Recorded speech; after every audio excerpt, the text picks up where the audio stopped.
So we have reached the last of these wonderful, rich, and very long gospel stories that we have been hearing from the Gospel of John throughout the season of Lent. In each of these stories, we have seen how Jesus brings new life to those who believe in him, and how he is always with those who need him, whatever the circumstance. First, with Nicodemus, who learns that he can begin a new life by being born again from above. Then with the woman at the well, whose life is renewed by Jesus' gift of living water. Then we saw Jesus heal the man born blind, opening his eyes to a whole new life. And then finally today, we hear the story of Lazarus, and we see Jesus literally giving Lazarus new life, restoring him from death. Yet the story begins a little strangely, with Jesus allowing an inexplicable delay in responding to his dearest friend's request for help. Rather than rushing to Lazarus' bedside, Jesus stays where he is for 2 full days. Yet then, when he decides to finally go and see them, we begin to understand a bit more of the complete picture. Saving this life, when he chooses to do it, will involve danger, great personal cost, and life-changing consequences for him and those around him. But in the end, he goes to his friend. He chooses those he loves. Yet when he finally arrives, both Mary and Martha confront him on his tardiness. "Lord, if you had been here, my brother would not have died." His delay has cost them dearly. The first time around, he manages to answer Martha with a proper theological response. But when he sees Mary and all of his friends weeping, when he sees their pain, he can no longer remain unaffected. This is a moment where we see Jesus at his most divine and also his most human.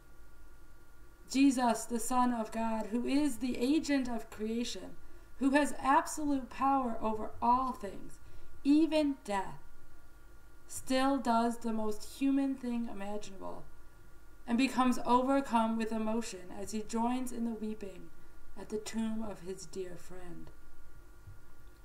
Our current translation of this text, about becoming greatly disturbed and deeply moved, fails to capture the visceral force of his emotions. A better rendering might be, seeing them crying, Jesus felt like he had been punched in the stomach, and he cried out in anguish. Asking where they had laid him, he burst into tears. Jesus' ultimate power and control over the situation does nothing to blunt his compassion. He loves those who are grieving. They are hurting, and he feels every ounce of their pain and distress. Being God incarnate does not distance him from the very real, very strong emotions that accompany death. He feels them all. He weeps right along with us. Now, I have heard it said before that Christians should not show major signs of grief at the loss of loved ones or other personal tragedies. That if we truly believed in the resurrection, we shouldn't be overly bothered by death because our loved ones are in a better place or whatever. And that if God truly has a plan for our lives and we believe in that, it would be unfaithful to view any kind of pain or setback as anything other than a blessing in disguise. But I think that this story shows that those sentiments are a dangerous lie. Mary and Martha clearly believe in the resurrection. Jesus knows for certain that Lazarus will be raised. Yet they all still grieve together. Not only is it okay, but it is healthy and good to grieve when tragedy strikes, and to feel and express those feelings of grief for as long as it takes. There can be nothing unchristian about the following the example of Jesus' own behavior. But Jesus does a lot more on this day than weep. He does a lot more than simply share in the grief of his friends. He is here to do so much more. So Jesus, the Son of God, defies the stench of death and releases Lazarus from the tomb. And our reading for this day ends not with weeping, but with joy. With Lazarus' once grieving friends literally loosing him from the bonds of death, drawing him out into light and glorious new life. But this joy comes at a terrible price.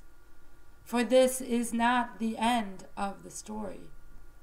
The authors of the lectionary decided that 45 verses was quite long enough, but it is not really over. If we were to keep reading, we would quickly discover that Jesus and his disciples' initial trepidation and delay was warranted.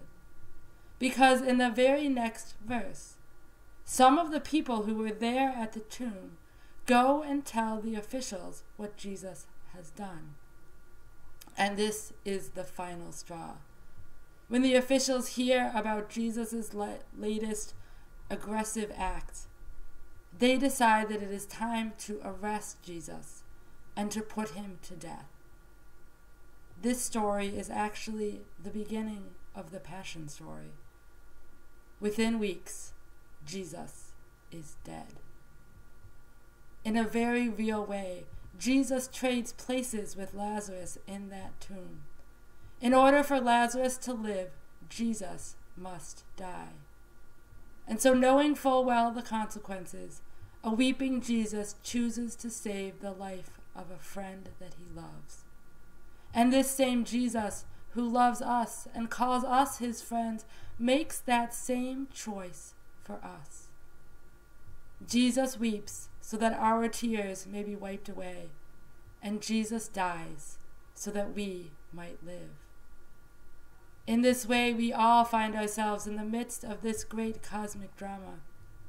We are each one of us the ones who Jesus loves, those he calls his friends and those he goes willingly to die for, bringing each of us forth into light and new life. But if you are one of the ones who is hurting today, know this also. Jesus feels every ounce of your pain. He sees your grief and he hears your anguish cries, even when they are silent. He has given his life so that one day your burdens may be lifted, and you too may receive new light and life. But in the meantime, he weeps right alongside you, asking you to show him where you have hidden your sorrow and sharing your grief for as long as it takes. Even as the cosmic drama plays out around you, Jesus still takes the time to weep by your side. Sometimes it can feel right now like we too are stuck in the tomb like Lazarus, or like we are waiting far too long for our promised healing and comfort to come, like Mary and Martha. But know that it is coming, that Jesus is never nearly as far off as it seems, that this time of grief and loss will end. We will one day come back out of our houses and reclaim the social connections that we have given up. But like Mary, Martha, and Lazarus, we may never be the same, and some of us may never fully recover. But Jesus walks with us today through all of these times of trial, no matter how dark or grim or frightening. He has chosen us and calls us his friends, and he loves us and cares for us each and every day, even on the darkest of days. Amen.